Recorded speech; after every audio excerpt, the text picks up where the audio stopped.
Hello viewers, it's another great Wednesday and we thank God for the gift of life, the gift of energy. Well, this is MFest TV Mtaa Wangu program. Well, today we bring you business. We'll be talking about restaurant. This is Moorings restaurant. Moorings is in Mtwapa, just few meters from the bridge. Well, this is the only floating restaurant around. Follow us on Facebook, Instagram and YouTube as MFest TV. Remember to subscribe, like and share. This is MFest TV. Stay tuned and enjoy. Welcome to the Moorings restaurant. This is the only and the best restaurant in East Africa. Well, today I have with one of the managers who will be talking more about the Moorings restaurant. Thank you very much, Alison. Welcome to the Moorings, the only floating restaurant on the East African coast, all the way from Kismayu in Somalia to Zanzibar in Tanzania.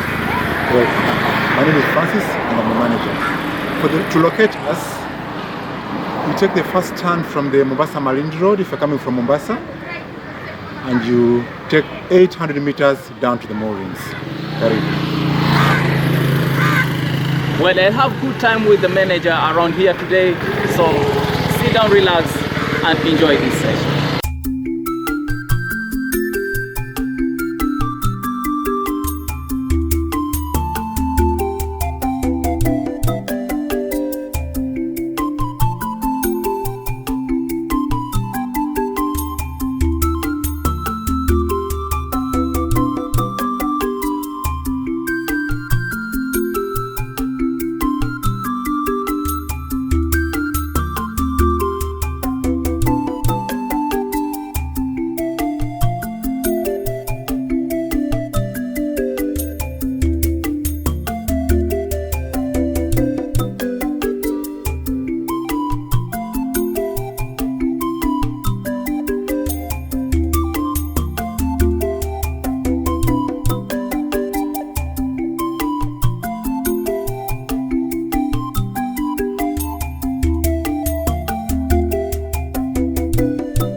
Thank you so much, Andabi. Well, before we start, I know umeni sanitize, but we will sanitize again.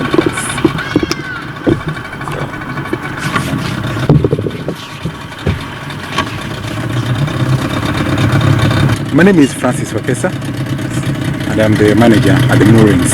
At the Moorings? Yes, please. Wow, I say it's a nice place. Why did you call it Moorings? It's called Moorings because where it is located, we are on Mtwapa Creek. And as you can see in the background, we have got a lot of boats. These boats are being supported by some anchors, and these are what we call the moorings. That's where the name was derived. Wow, yeah, that's very nice. Yes. So I can see the place, you have so many people visiting, coming, yeah, and they can see some boats around. Yeah. So you just do the business of a restaurant, or if you have other businesses? We also have a boat, the one just next to me here. That's our boat. It's called Nguva. Nguva is Swahili for mermaid. Nguva. Exactly. That's the name of the boat. So you can take cruise on the boat as well. We do half-hour trips. You can do 1 hour trip or even sundowner. It has a capacity for 10 people, and our charges are very fair. Wow. Yeah. It's nice. Good. Naona mnafanya kazi nzuri. Hapa, this is in Mtwapa. This is the only floating restaurant. Ama kuna nyingine around? In fact, not just in Mtwapa, but on the entire East African coast, all the way from Kismayu to Unguja. It's the only floating restaurant. The only floating yes, restaurant. Yeah.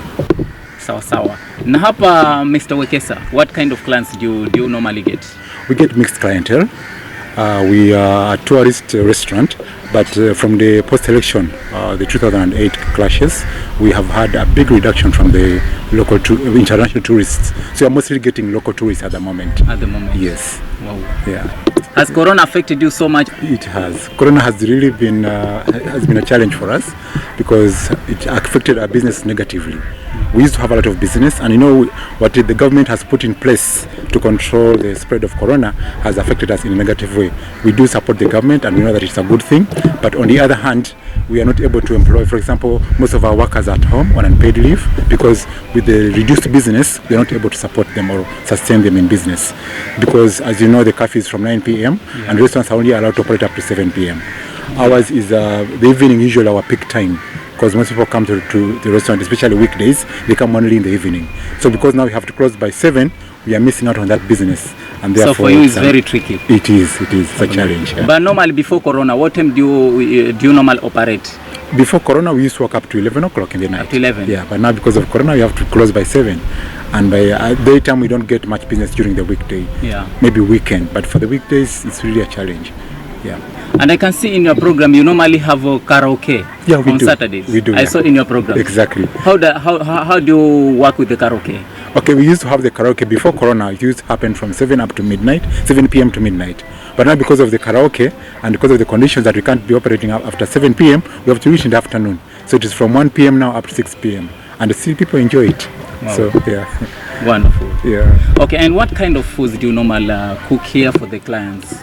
We are mainly a seafood restaurant, but you can also get other continental dishes. You can get pizza. We have a pizzeria. Yeah. We do chicken. You can do poultry. We have a selection from poultry and as well from beef. We've got vegetarian, pasta. It's quite diverse, but we are mainly seafood. Mainly seafood. Yes. Yeah. Do you have a specific dressing code for your clients? No, for as long as if it's men, they come in a sleeved shirt, it's okay with us, and also just decently dressed, that's okay. Because we also host families. People come with their families, so for as long as someone is dressed decently, we're okay. You're okay. Yeah, we're okay. Wow. This is very great in Moorings. I can see it's a great place. It's a nice place. I like the environment and everything around here. In Moorings here, what challenges do you face? Challenges we face is that with people in their minds, they put us, there's a way they place us. For example, your director just said, that when he comes along the bridge, Mtwapa bridge, they're able to see the restaurant, but they don't know how to get there. So just a few things like that. Then some people also, they tell me that they see the restaurant, but they imagine it is a very expensive place which they cannot afford. But on walking in, they get surprised because our prices are just within reach. We are not very expensive. So we're just within the reach of the normal common mwananchi, but people think we are expensive. So because of that, already in their mind, they keep off thinking they can't afford. So we think that works against us. So we appreciate when we get to sensitize people and make them understand that it's a place where they can afford and they come and enjoy the facility. I see. Yeah. And do you normally only get guests abruptly or in advance? Yeah, we get a lot of bookings. Also people walk in. Yeah. So whichever way. You can either book but during the festive season, it's always advised for people to book because otherwise they miss places. Because our capacity is limited, and now with Corona, with the social distancing, we have reduced our capacity even more. So during the festive time, we find that people who don't book in advance, they'll hardly get a place to sit. Okay. Yeah. How many days do you operate in a week? We're operating 7 days a week. 7 days a week. Monday so you don't Monday. Close? No, we don't close. Again, like I said before, because of the Corona challenge, in fact, almost half of our staff are at home now. They're not coming to work. So we're only working with a few just to be able to make the business run and to handle the business which we have at the moment.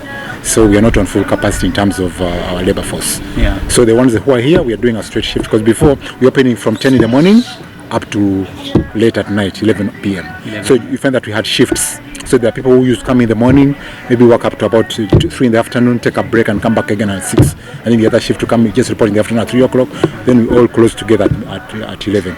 But now, because of the restriction on working hours, we only have one shift. So people coming in at 10, the same people work throughout up to 7 o'clock. So it was just a normal 8-hour shift.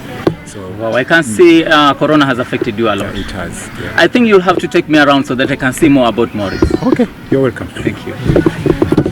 As you can see, the boat, it's fiberglass boat, and it has a capacity for 10 people. We do cruise along the creek. You can do for half-hour trip. We can go for 1 hour trip. Also even sundowner. So, and at the moment we have an offer actually, where we only charge 500 per person, and you get a free soda, minimum of 4 people. Yeah. Wow, this is great. Well, I can see this place is very busy, Mr. Wekesa. And you said you can organize for anniversaries, weddings. Are those people not going to be affected?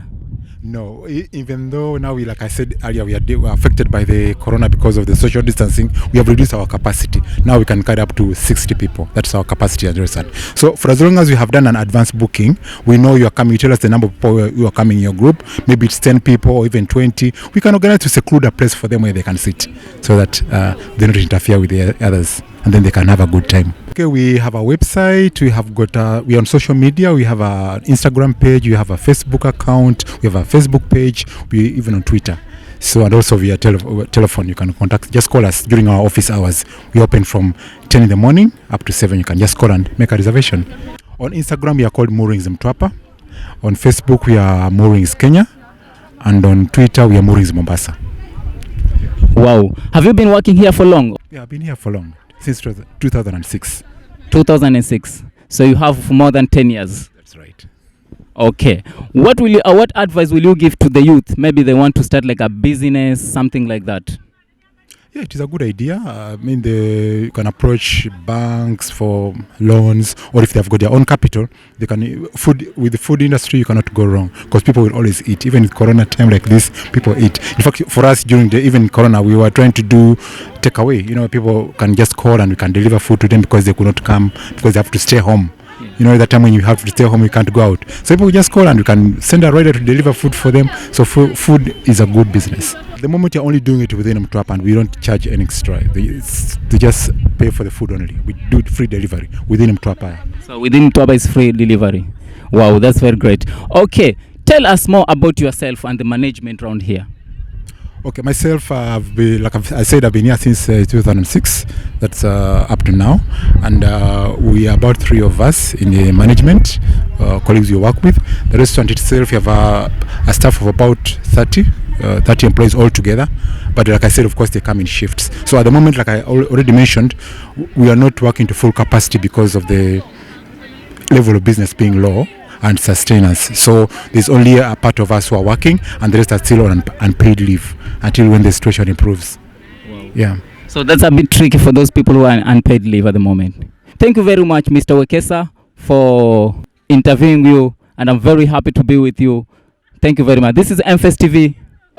Najua unafanya kazi nzuri. You always go around with your clients. Umefanya kwa muda gani?